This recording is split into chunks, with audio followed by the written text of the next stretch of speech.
4.9, you didn't have a take 5, you began with a quiz.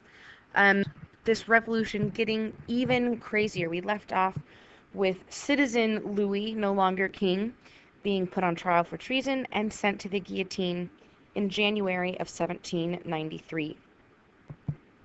Remember that at this time, the National Convention, the representatives of the French people, they are running the show. They're the ones in charge.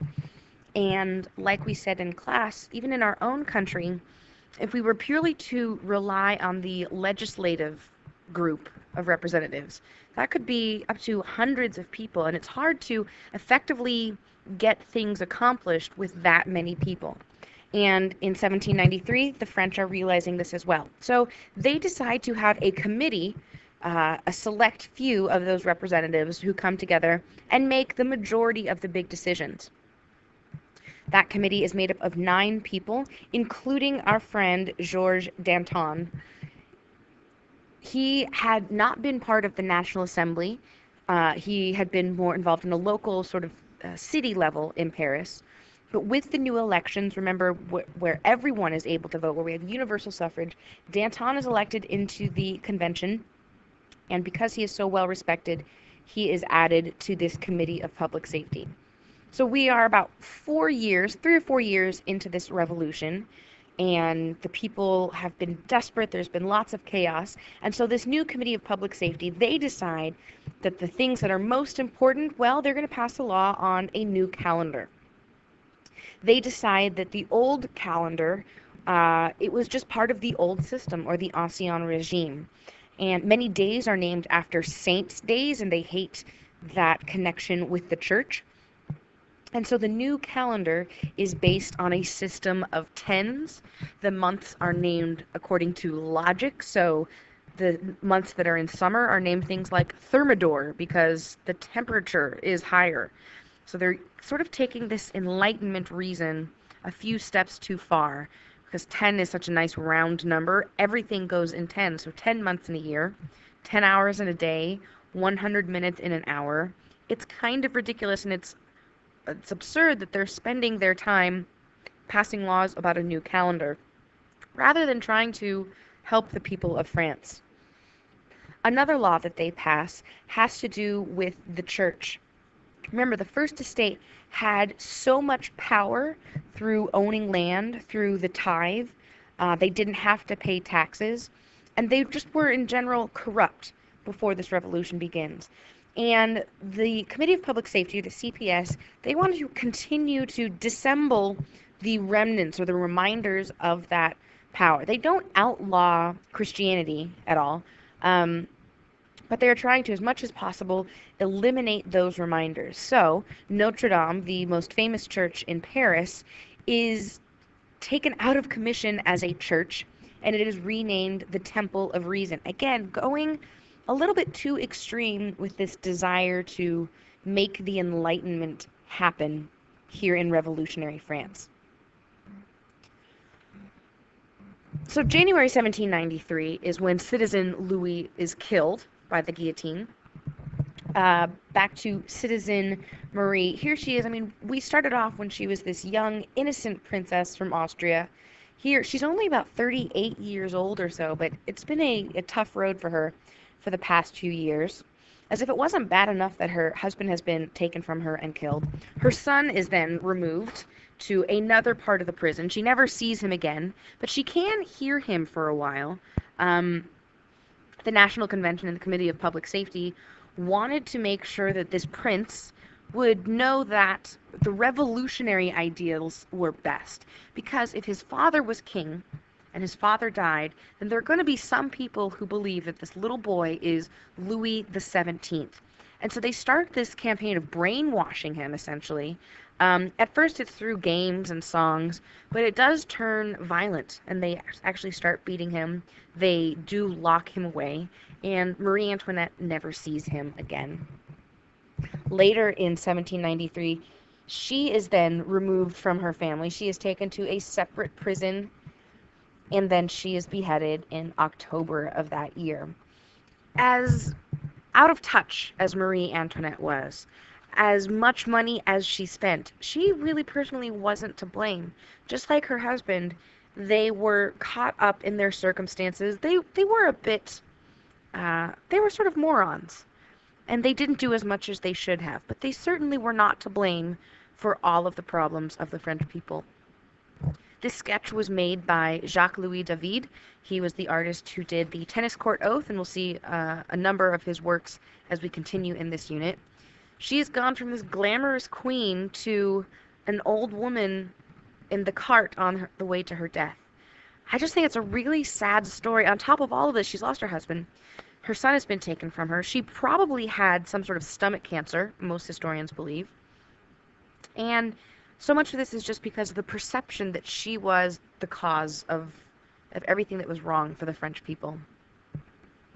Her daughter, Marie-Thérèse, and her sister-in-law are allowed to be free. They go to Austria to live with the Habsburg relatives. The sister-in-law, she just lives quietly in a monastery for the rest of her life. And Marie-Thérèse, the daughter, she does marry one of her Habsburg cousins, but sort of is depressed, understandably, for the rest of her life. And the little boy, Louis Charles, the one who was locked away and tried to make him into a revolutionary little boy, he is locked up in the attic of the prison, and they sort of just abandon him. A few months later, a little boy's body is taken from the attic. It is covered in filth. It has rat bites on it. It is so emaciated that they really have a hard time identifying the body as that of the prince. So some people took this to mean, or took this to believe, that it wasn't actually the prince, because it was hard to identify him clearly. Many people, or pro-monarchy people, believed that some poor little boy had been snuck in and they had been swapped, and the little boy who died was in fact this peasant boy, not the king, or not the prince, however you want to think of him. When this little boy dies, the doctor who attends him was secretly a monarchist, and the kings and queens of France for generations had been buried and had their hearts sort of interred in the Church of Saint Denis. So just in case this little boy was the actual king, this doctor very carefully and very quickly removes the heart of this little boy, and then the boy's body was buried in an unmarked grave. The doctor's family kept this heart for generations, and as short as just a decade or so ago, this heart was discovered, and the technology to do DNA testing was now possible. And it turns out that was in fact the prince. So all of these hopes that the prince had escaped and was just waiting for peace to return so he could reclaim his throne, all untrue. So this whole family, I feel sorry for them. Sure, they spent too much money, they were out of touch, but they really just became the symbols for the revolution and the anger of the French people. Also in 1793, under the leadership of the Committee of Public Safety, is a time known as the Reign of Terror. Sounds pretty terrible. It is led by the Committee of Public Safety. Remember, Danton is one of those 9 members. But by this time, Danton is starting to criticize the revolution and saying, we don't need to be this violent. We are not sticking to the original goals of the revolution. And Danton gets a lot of criticism for this, especially from his friend and colleague Robespierre. Remember, Robespierre was called the Incorruptible.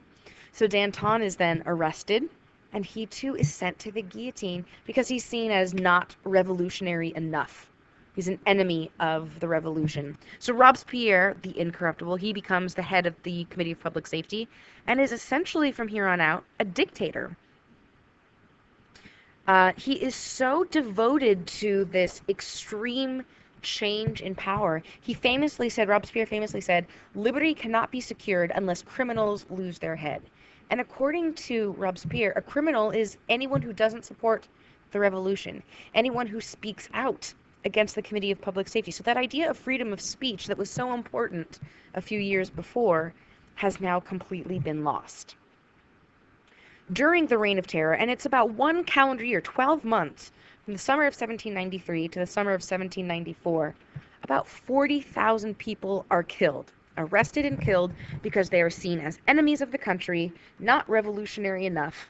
And of course, this is going to include any remaining nobles, clergy who refuse to take an oath against the church and to swear their allegiance to this secular state.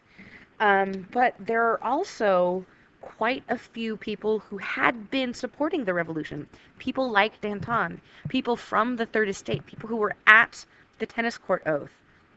Because Robespierre is just so out of his mind with power, he has become a tyrant. The guillotine is an important part of the Reign of Terror, but only about half of those people are killed with the guillotine. Still is pretty significant. In total, this would be about 110 people every single day of the year. Now, that's a lot of people to kill with a guillotine. And like any knife, you use it too much and it will become dull.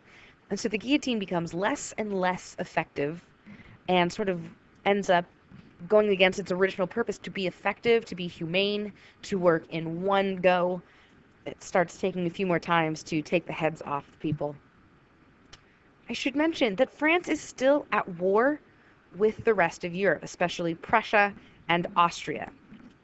And in 1793, the Committee of Public Safety and the National Convention, they create a draft or conscription. So they are forcing people into the army.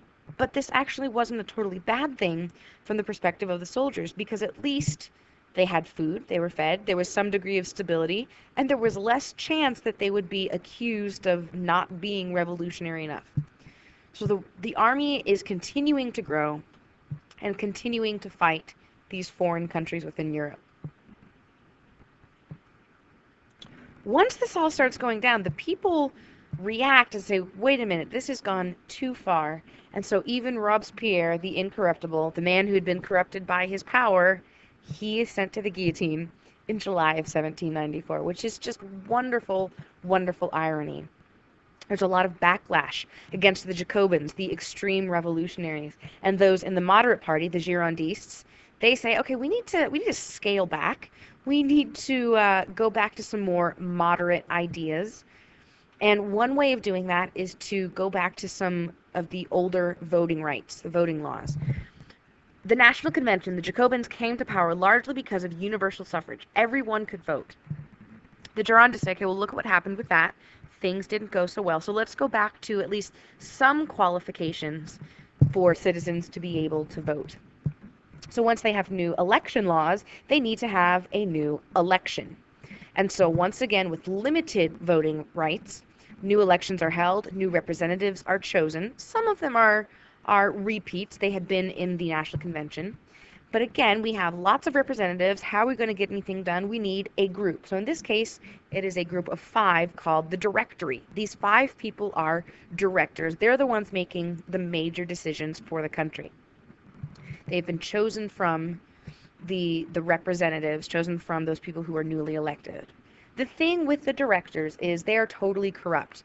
So like you see from The Godfather, they are trying to take elections, they are passing laws that purely are benefiting them. The people aren't happy, and as French people still do to this day, they continue to demonstrate, they continue to riot, because this is not what they thought was going to happen. When they revolted in 1789 at the Bastille, this was not what they wanted. This was not the system they expected. The thing about the Directory as well is that they made sure that France stayed at war. A country never wants to change leaders in the middle of a war. You want consistency. And so they stayed at war purely for job security.